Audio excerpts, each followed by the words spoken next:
Here in the Big Apple, the saying goes, if you can make it here, you can make it anywhere. And in fact, it's very much the dream of many entrepreneurs from all over the country to open their business here in New York City. But what exactly does it mean to make it in New York? Let's hear it from New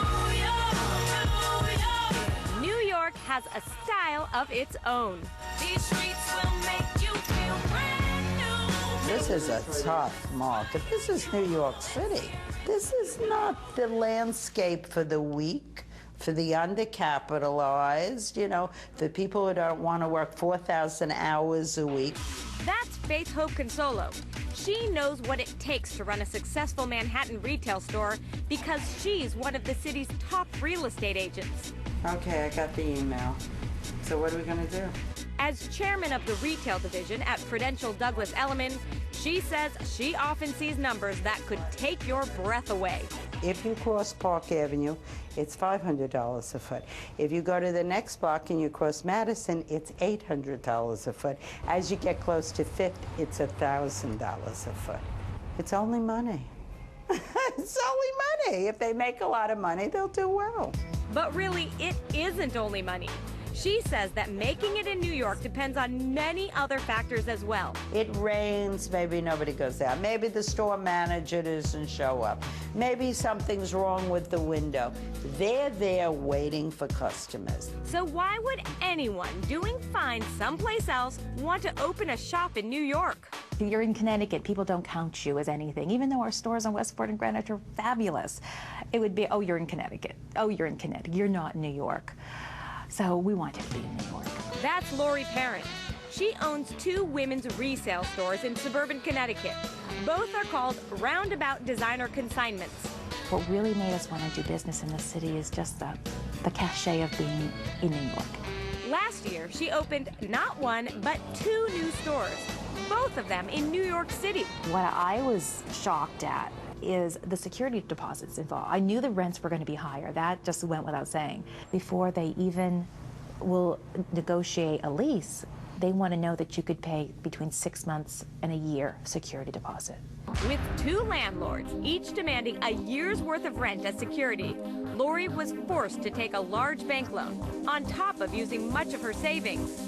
But she has no regrets, because this move is taking her business to the next level. It's by being in both locations that gives us buying power, because it's different markets. One store in New York City, in the right location, can do more than a dozen suburban stores, and everybody knows that. It is an 8. It's Roma Julie, and it's $169. Yeah, I don't think it'll fit me, but let me try. What are the other things in there? I bought Michael Kors Red Fox leg warmers here that I cannot walk down the street without having 20 people ask me where I got them from. Aside from the cost, identifying the right location also requires an understanding of specific shopping routines in each neighborhood.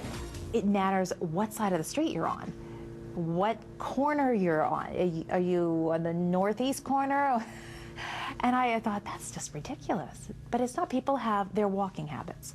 She had to be in Soho and look like she belonged there. Like she was Chanel or Gant or Ferragamo or any of the other retailers there. Once she found the space she wanted, Lori also needed faith to help her gain the confidence of skeptical landlords.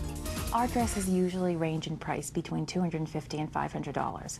But those same dresses would be at a major department store between $1,000 and $2,000. We actually once sold a $34,000 Chanel dress. Retail, $34,000. Lori had been very successful in the burbs, but to come into Manhattan, the most competitive market in the world with everybody, I had to make a presentation for Lori so that when we would find the right store, the landlord would be impressed. After she signed her lease and opened her shop, that's when she started learning the difference between suburban and city shoppers. In the suburbs, people will come in automobiles. So weather, unless it's a snowstorm, usually isn't a factor. Bad weather in the city is bad for business. In the city, everybody walks, which is one of the things I didn't realize. And another difference, finding good staff is easier in the city. Good afternoon, Roundabout Manhattan. I will say it is much easier to hire people in the city than in the suburbs. We'll put an ad in the paper for New York. We'll get 200 hits on it on Craigslist, 200 people applying. They may not all be qualified. Connecticut will get 6. What Lori wanted to create a national franchise, she could never do it by having a store in Westport. By having one store in New York, she would get the attention. Let's hear it.